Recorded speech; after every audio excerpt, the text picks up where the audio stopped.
एक लड़की जो होती है वो स्कूल टीचर होती है, उसकी बैंगलोर में शादी हो जाती है, राइट। उसने बताया कि ना तो मेरे साथ फिजिकल इतना है, इंटीमेसी भी इतनी स्ट्रांग नहीं है, मेरी बहन और मेरे जीजा के साथ इसकी काफी स्ट्रांग बॉन्डिंग बन गई है। क्या चक्कर है, ये क्यों मेरे साथ इतनी ज्यादा नहीं इन्वॉल्व हो रहा, ये मेरी सिस्टर के साथ इतना इन्वॉल्व क्यों है।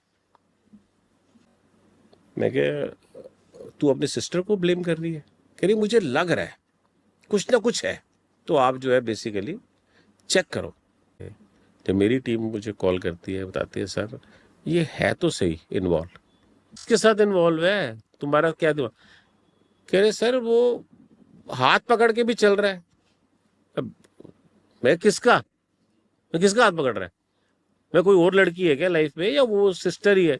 कह रहे नहीं सर ये लड़के का, वो जो इसका जीजा है। मैंने कहा क्या, मैं क्या उसका ब्रदर इन लॉ, कि उसके प्लान भी उनके प्लान भी ऐसे ही बनते थे। वो बाहर जा रहा था तो उसके साथ ये भी मैं भी जा रहा हूँ, तो समथिंग लाइक दिस ऐसे होता था। तब वो लड़की मेरे पास आई थी, मतलब कि 1 महीने के अंदर उसे नजर आना स्टार्ट हुआ था, लेकिन वो अपनी बहन को सोच रही थी। यहाँ उसका जीजा इन्वॉल्व था, राइट। एक दिन 4 घंटे लगाए इन्होंने, बाहर आए, हमने सारी फोटोग्राफ वीडियोग्राफ बनाई, हमने उस लड़की को दिखाई, तो लड़की तो कुछ बोली नहीं, लड़की तो कुछ बोली नहीं, ना रोई ना चीखी किसी तरह से, ना उसने कुछ किया, वो चुप हो गई एकदम। तो मैंने उसे बोला, मैं क्या why you are so this thing, मतलब कि you are not saying anything on it, is it something that.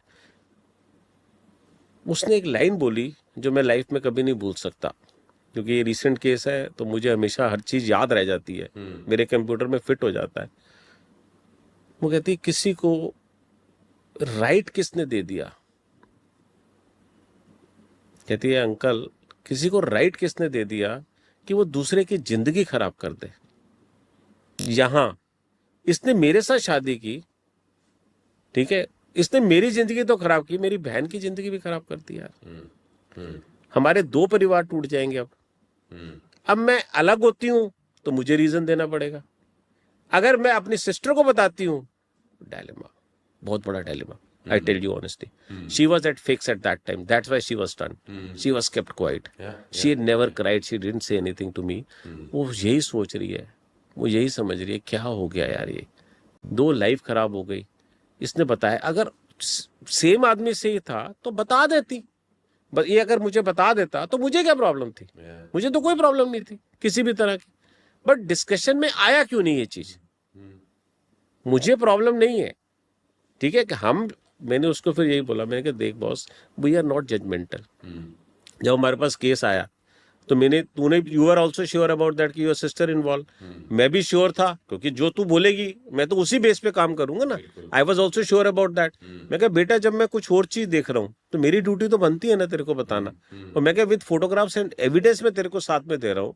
इन दोनों ने अपने कार्ड दिए हैं वहां पर, आधार कार्ड इन्होंने दिए होंगे अपने पूरे दिए। मैं कहा सब कुछ इकट्ठा, एक ही रूम में गए हैं दोनों, मैंने रूम नंबर तक बता दिया उनको, क्योंकि बटीक होटल छोटा होटल होता है सब, टू बी वेरी ऑनेस्ट, वहां पर सेटिंग सब चल जाती है, तो हमने निकाल दिया, अदरवाइज दूसरे होटल्स में नहीं निकलता, बड़ा डिफिकल्ट होता है कि तुम्हें रूम का भी पता चल जाए। तो वो भी सारी चीजें आ गई, सब कुछ हो गई। तो उसका यही कहना कि मेरी जिंदगी को खराब कर दी, मेरी बहन की जिंदगी को खराब हो गई।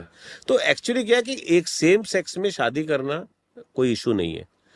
तुम्हारे जो प्रॉब्लम्स हैं, तुम्हारे जो अच्छी चीजें हैं, वो तुम सारी डिस्कस करो, तुम कम्युनिकेट करो अपनी फैमिली के अंदर। Communication is the key. Communication is the key. तुमने अपनी फैमिली में सारा छुपाया, हो सकता है उनकी फैमिली को पता